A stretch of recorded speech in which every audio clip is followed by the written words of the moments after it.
today so we can help some people get them on the right track. We are going to talk about the big PA. Parental alienation. Yes. Yes, Yes. yes, yes. Also known as a public announcement, right? Right, exactly. That's surely another word for it, for real. Definitely another abbreviation. So what do we want the folks to know about parental alienation? Got some notes. Yeah, definitely want to make sure we focus. I know we had a topic we wanted to address, so I just want to make sure we get to that part so we can go over that. For sure. So I think it would be great to start off with explaining what parental alienation is. But our topic is basically identifying the signs, and please correct me if I'm wrong, but identifying the signs of parental alienation within the household prior to separation or divorce. Yeah. Right? Yes, definitely. Because we know that can be pretty insidious. So I don't know. Do you want to kick off what PA is for the folks listening? Yes. Let's definitely go into parental alienation. So it's what it is that if you've ever been in a relationship with someone and you have children together, they will basically, it'll get to a point where, for whatever reason, possibly a narcissistic person, maybe not, but they basically tell the child and poison the child's mind against the other parent. They do. It's almost like brainwashing, for lack of better words, is basically telling the child that the other parent is unsafe. So we call that the alienator. That person who is doing those actions, alienator. And the other parent who is the victim on the receiving end of this treatment would be the targeted parent. So they are the ones that have to endure this treatment. At first, they may not even realize what's going on. But the thing about this is what ends up happening in these relationships is the parent just goes out on this all-out campaign to just try to have the child feel like the other parent's unsafe. They do things to try to block the communication. They interfere. In all kinds of ways to make sure that they break that bond. Because I think we spoke about it before, that a child and a parent, that's a bond that can't be broken unless somebody comes and interferes with it, unless someone does something to damage it. Because I said, yeah, a baby doesn't come out the womb hating their parent. It just doesn't happen. That's taught. So we just want to make sure that we are spreading awareness to this, because there are a lot of people that don't even know that this is happening, and they could be a victim of it and don't even realize that that is what was happening the whole time. They're like, I couldn't figure out that, my ex was, basically my kids would come over and they were always scared, or they would argue with me, or they would report things back of what I was saying. So they even use the children as spies. They do everything to kind of get the children to do their dirty work. But really, they're the ones that, have so much hatred in their heart against their ex that they use their children, pretty much exploiting their children. So their children are just a means to get back at their ex. Not any love or care involved in that. It's just, you got to think about it. What is that? Yeah. Pawns in that game of chess, Yeah, they're a pawn, unfortunately. And that's the sad part about it, is that when you're a pawn in someone's scheme to hurt someone else, these children don't even understand or realize that's what's happening. They don't know what's going on. They just said, oh, well, I just trust my dad or my mom, whoever it is that is the alienator. Why would my mom lie to me about what my dad is doing? Why would my dad lie to me about what my mom is doing? You see, kids just don't have that thought process to think that their parents lie and are lying and manipulating them into doing the things that they want them to do. I'm sorry, go ahead. Yeah, no, go ahead. No, I was going to say, so basically what the alienator is doing is exploiting that trust, that innate trust that the child has, that, child-parent trusting relationship.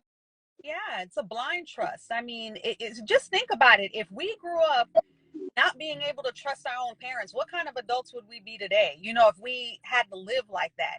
No one lives, you know, no one should. And it's not natural for a child to grow up distrusting their own parent. So when the alienator does that to the child, it is so stressful, it is so harmful, and it's abusive. Let's just call it what it is, child abuse. I call it what it is. It's child abuse. It's domestic violence against the targeted parent, because now you are using that child to hurt them, Mm-hmm. and you're basically abusing your child and your ex. Right.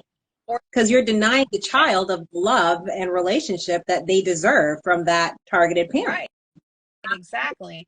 And when you're teaching that child to hate the other parent or to say mean things about the parent and to not like them, not want to be around them, they don't realize it, but internally they're hating themselves. Because how do you hate your parent? Because that's a part of you. Your DNA is half your mom and your dad. So if you're teaching them to hate their mom or dad, whoever it is, then you are basically causing them to hate themselves, and that's not healthy for the child.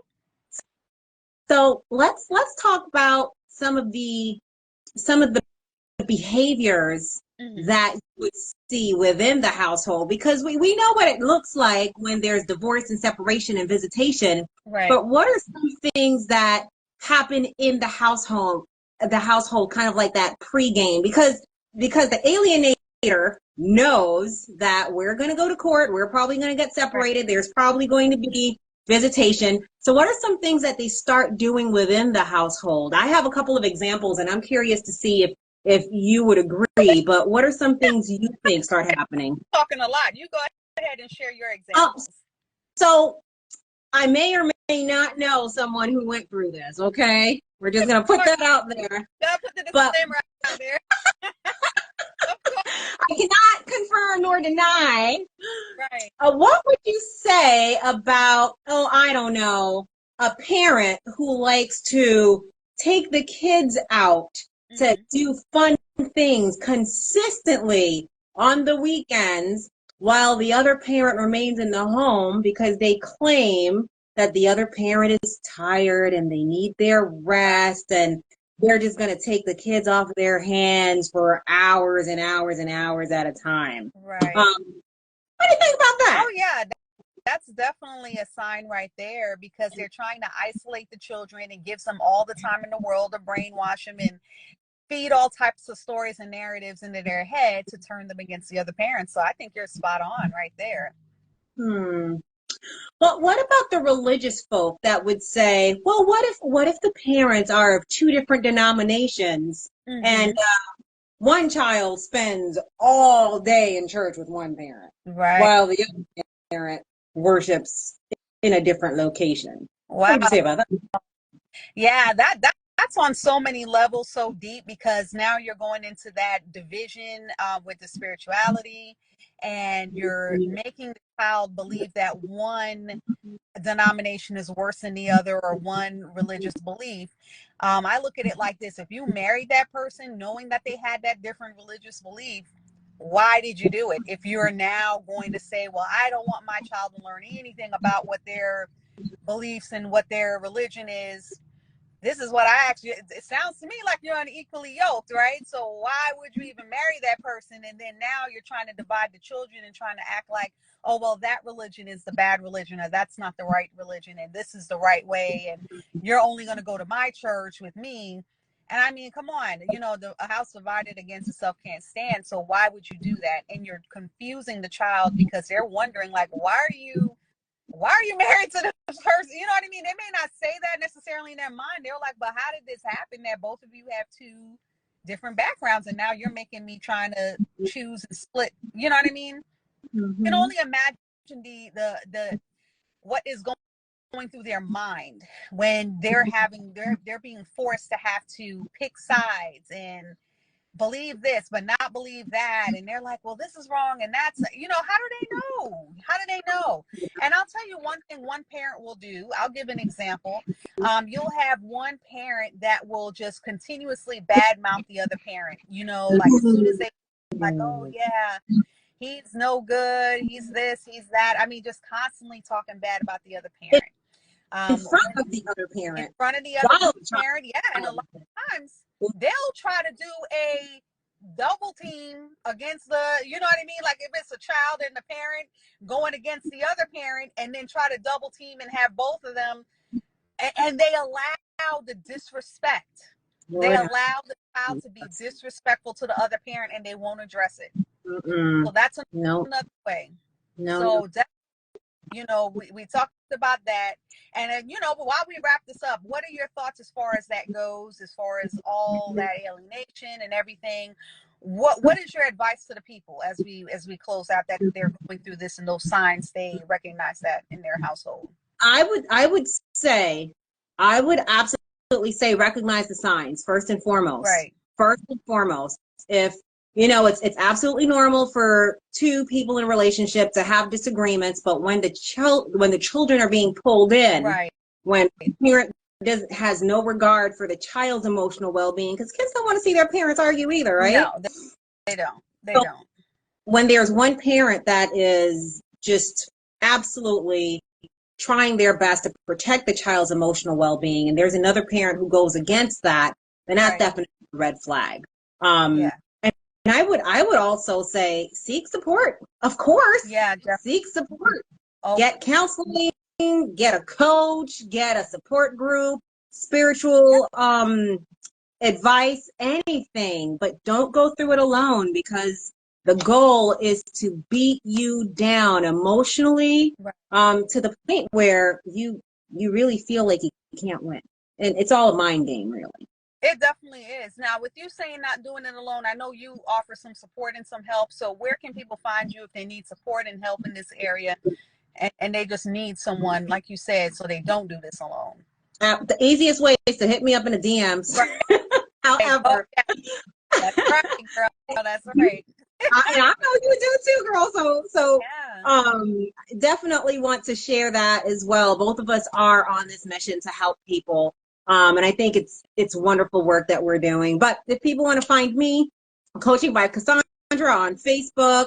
I have a page there, _Coaching by Cassandra on IG, and Coaching by Cassandra on YouTube. I put out some content, some funny, some serious, and some entertaining, just to uplift and spread the word. And what about you, my sister? Where can people find you for your services? Yes, the Mind and Mind Healing on Instagram, Facebook, and on YouTube. So, I mean, I have some stuff on LinkedIn if anyone wants to do any like speaking or like coaching for their staff. I mean, I'm open and ready to do that as well.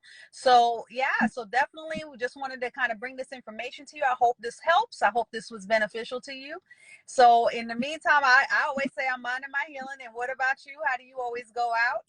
I tell everybody to stay healthy, stay well, and stay strong warriors. Yes, definitely. Well, we appreciate y'all watching. Go ahead and contact us if you need us, and we'll send you some more great content. Make sure you comment, like, you know, share, and all that good stuff. That way we want to get this word out. Make sure people aren't suffering alone. We have the information. We want to get as much information out there. So feel free to put your questions in there. All right. Well, we'll talk to you later. Take care. Bye. Bye.